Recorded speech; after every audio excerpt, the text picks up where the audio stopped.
Hello दोस्तों, तो आज हम बात करेंगे इस चक्रवात विपर्यय के बारे में जो अरब सागर में बना है। अगर इसका ट्रैक कोई निश्चित नहीं कर पाता था कि जाएगा किधर, किस और इसका ट्रैक निश्चित होगा, अगर मौसम विभाग भी इसका ट्रैक अच्छे से निश्चित नहीं कर पाता था, क्योंकि दो गो एंटी साइक्लोन बना हुआ था। एगो आपका ओमान ओमान में और एगो आपका गुजरात में। तो एंटी साइक्लोन जो होता है वो घड़ी की सीधी दिशा में यानी क्लॉकवाइज घूमता है, और जो साइक्लोन होता है वो एंटी क्लॉकवाइज घूमता है। तो ये दो एंटी साइक्लोन था जो क्लॉकवाइज घूम रहा था, ऐसे इस ओर, मतलब पश्चिम से पूर्व की ओर, और ये जो साइक्लोन होता है वो पूरब से पश्चिम की ओर घूमती है, इस तरह। तो इस तरह जो घूम रहा था, दो ओमान में एक और एक गुजरात में। तो ये एक बार साइक्लोन को इधर धकेल रहा था, एक बार इधर धकेल रहा था, बोल रहा है एक बार इधर जाओ, एक बार इधर जाओ, एक बार इधर जाओ, एक बार इधर जाओ। तो यहाँ जो एंटी साइक्लोन जब मजबूत हो गया और यहाँ का एंटी साइक्लोन जब खत्म हो गया, तब क्या करेगा, इसका जो हवा का रुख होगा तो इधर इधर से होगा, तो ये साइक्लोन इधर जाएगा। बोला कि इसको बोल रहा है मतलब कि तुम उधर जाओ, इधर मत आओ, इधर हम हैं, इधर एंटी साइक्लोन खत्म हो गया, मतलब इधर इसका रास्ता साफ है, तब इधर आया, ये आ रहा है। तो ये 15 तारीख की दोपहर के बाद ये गुजरात के पोरबंदर में हिट करेगा, यानी लैंडफॉल करेगा। लैंडफॉल करते समय इसकी गति 120 से 170 के बीच रह सकता है। अभी समुद्र में इसकी गति 180 से 200 किलोमीटर पर आवर है, यानी एक्सट्रीमली वेरी सीवियर साइक्लोन के रूप में ये अभी समुद्र में है, और जब यह हिट करेगा तब यह वेरी सीवियर साइक्लोन के रूप में रहेगा। तो वेरी सीवियर साइक्लोन में खतरा कुछ परसेंट कम होता है, और एक्सट्रीमली वेरी सीवियर साइक्लोन में कुछ परसेंट खतरा ज्यादा रहता है। और सुपर साइक्लोन में आपका कितना भी बड़ा पक्का मकान रहे, उजड़ेगा जरूर, एकदम निश्चिंत है कि उजड़ेगा जरूर। तो देखिए, पहले ये साइक्लोनिक सर्कुलेशन के रूप में डेवलप हुआ अरेबियन सी में, फिर लो प्रेशर एरिया, फिर well mark low pressure area, फिर साइक्लोन, फिर सीवियर साइक्लोन, फिर वेरी सीवियर साइक्लोन, फिर एक्सट्रीमली सीवियर साइक्लोन, फिर ये अब एक्सट्रीमली से फिर एक कदम नीचे आ जाएगा, मतलब फिर वेरी सीवियर साइक्लोन में आ जाएगा। ये सुपर साइक्लोन की कैटेगरी में अपना रूप को अंतरित नहीं कर पाएगा। ये वेरी सीवियर साइक्लोन से एक्सट्रीमली सीवियर साइक्लोन से वेरी सीवियर साइक्लोन की कैटेगरी में मतलब कल सवेरे आ जाएगा। मतलब जितना लैंड की ओर आगे बढ़ेगा उतना ही इसका गति कम होता जाएगा, मतलब सी सरफेस टेम्परेचर उतना ही कम होता जाएगा।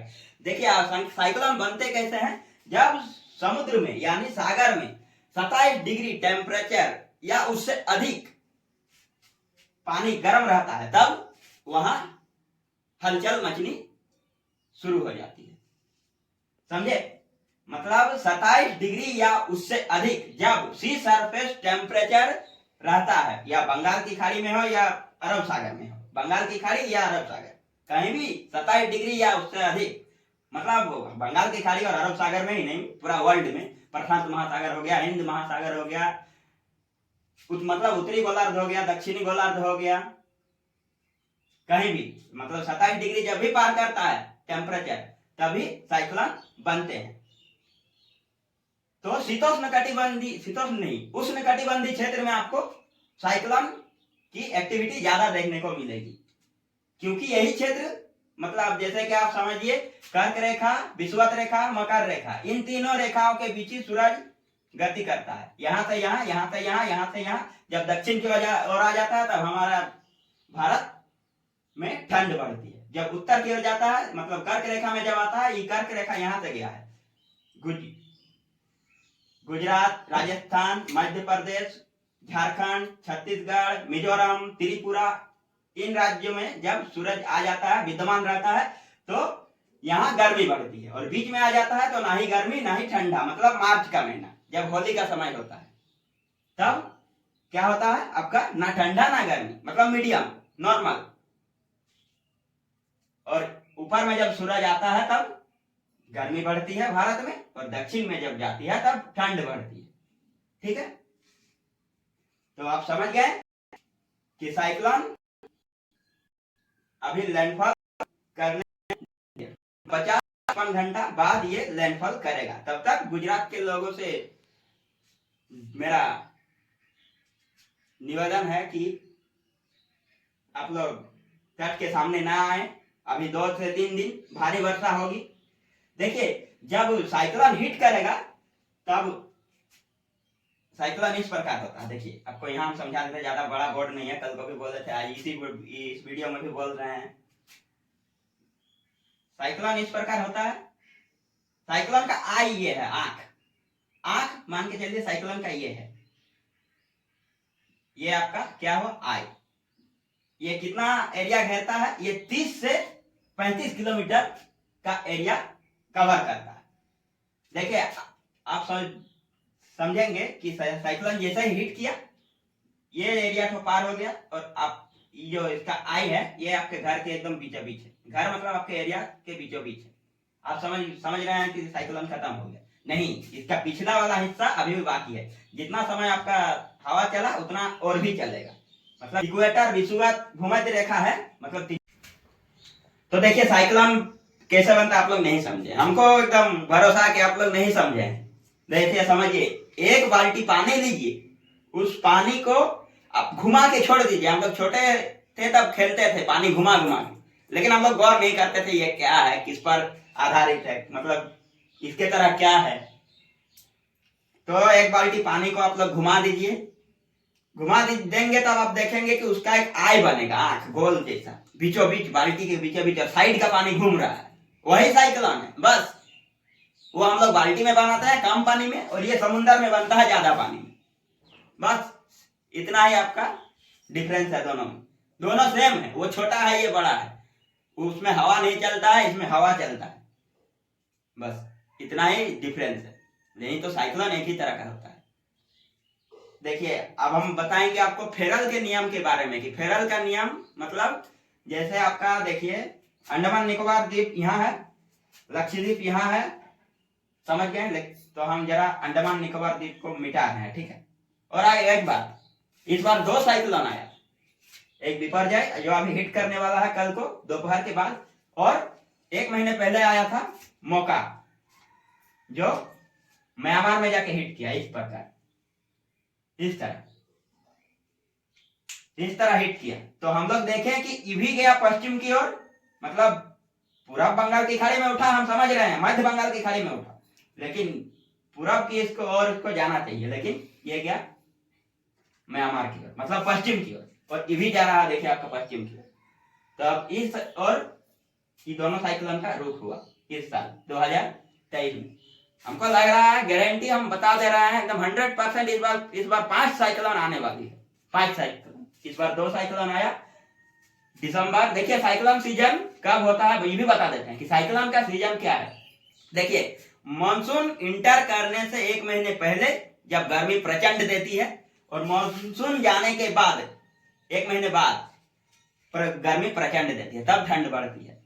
देखिए, मानसून आने के 1 महीने पहले, जो मई महीना में खूब गर्मी होता है। 1 जून को आपका मानसून दस्तक देता है केरल में। तो 1 मई से लेकर 30 मई तक आपका साइक्लोन सीजन, आप इसे कह सकते हैं, सॉरी, आप इसे कह सकते हैं 1 मई से 30 मई तक आप इसे साइक्लोन सीजन कह सकते हैं। और मानसून सीजन 1 जून से 30 सितंबर तक, ये आपका मानसून सीजन है। और अक्टूबर फिर आपका साइक्लोन सीजन है।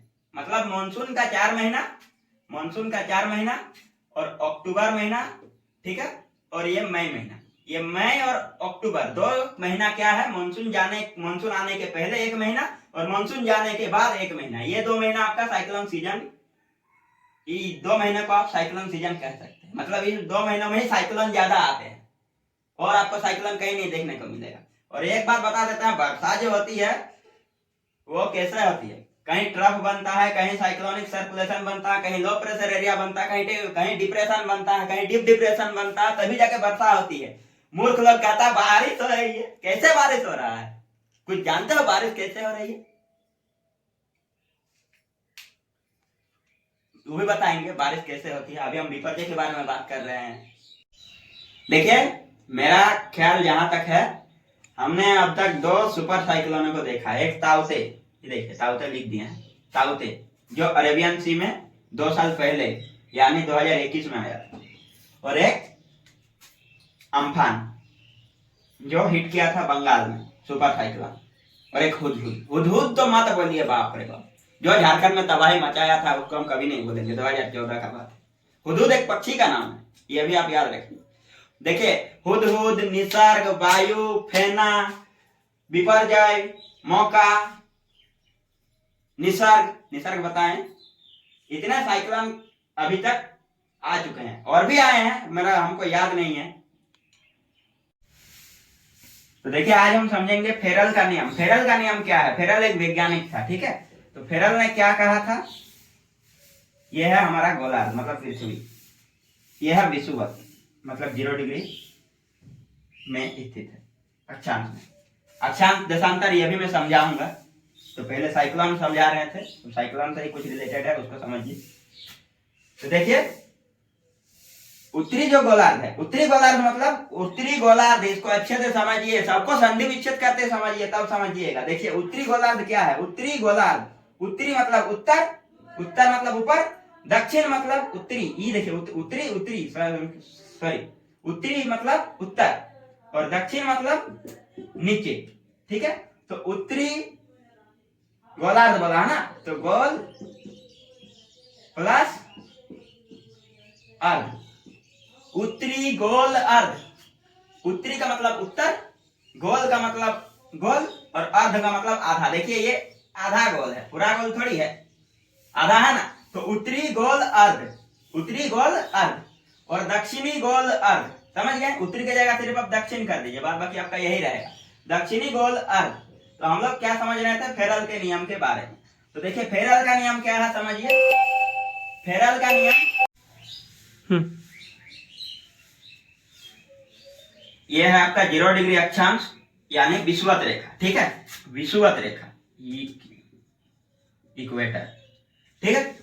इक्वेटर यह है आपका साउदर्न हेमिस्फीयर, यह है नॉर्दर्न हेमिस्फीयर, ठीक है। साउदर्न मतलब उत्तरी गोलार्ध और दक्षिणी गोलार्ध। देखिए, गोलार्ध का मतलब आगे समझिए, उत्तरी गोल अर्ध, ठीक है।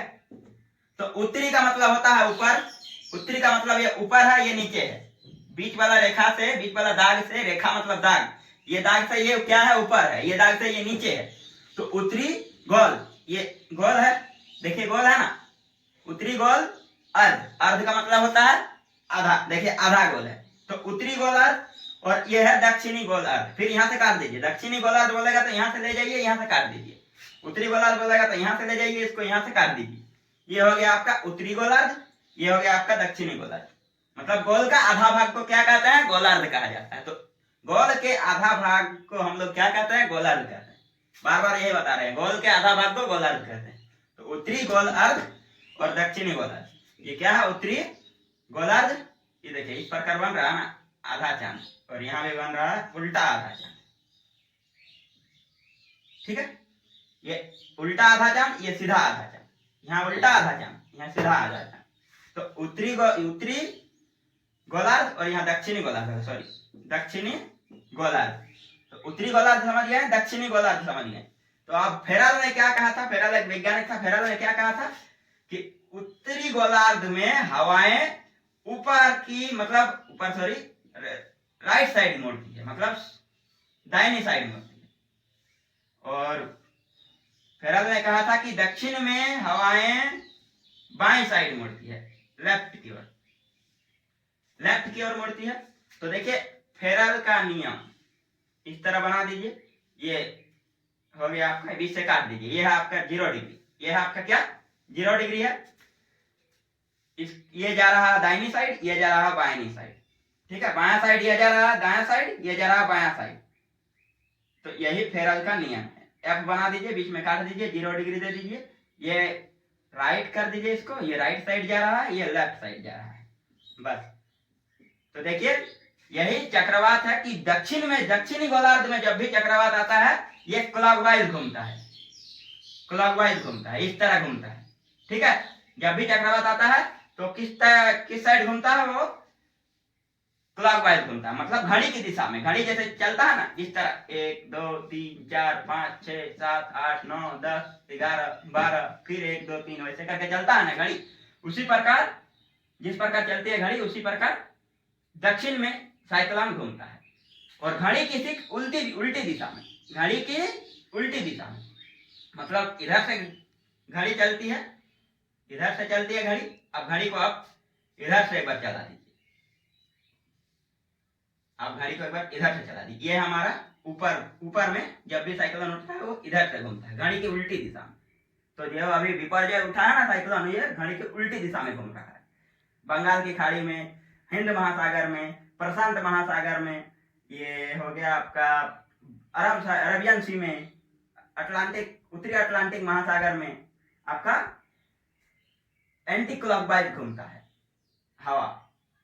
साइक्लोन के जो चारों ओर एंटी क्लॉकवाइज घूमने लगती है, और उत्तर में जो दक्षिण में जो है वो क्लॉकवाइज हवाएं घूमती है। तो फेरल का नियम आपको स्पष्ट रूप से समझ में आ गया कि ऐसे एक ग्राफ बना दीजिए, बीच में काट दीजिए, 0 डिग्री दे दीजिए। देखिए राइट साइड जा रहा है, ये लेफ्ट साइड जा रहा है, बस ये देखिए जा रहा है ना, ये राइट ये लेफ्ट है ना, राइट ये लेफ्ट, ये राइट ये लेफ्ट, बस दो हाथों का ही कमाल है जो है। तो समझ गए विपर्जय अभी किस ओर घूम रहा है।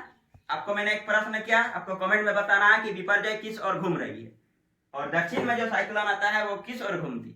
आपको फेरल का नियम फिर से एक बार देख लेना है और बता लेना है झट से। ये बात है कि हमारा जो भारत है, भारत जो है वो उसमें अभी मॉनसून कई राज्यों तक पहुंच चुका है। देखिए उत्तरी बिहार और पश्चिम बंगाल, उत्तरी बिहार और पश्चिम बंगाल में मॉनसून आज को दस्तक दे दिया। कल को यानी कल या परसों हमारे झारखंड तक पहुंच जाएगा मॉनसून। झारखंड के कुछ एक इलाकों में, झारखंड बहुत बड़ा है, ये देखिए झारखंड मान के चलिए यहाँ तक मानसून पहुंच जाएगा कल या परसों तक। आज आपका उत्तरी बिहार, पश्चिम बंगाल के उत्तरी इलाके और उड़ीसा के कुछ एक इलाकों में मानसून पहुंच गया। अगर वीडियो पसंद आया तो वीडियो को लाइक करें, चैनल को सब्सक्राइब करें और बेल आइकन को प्रेस करें। धन्यवाद।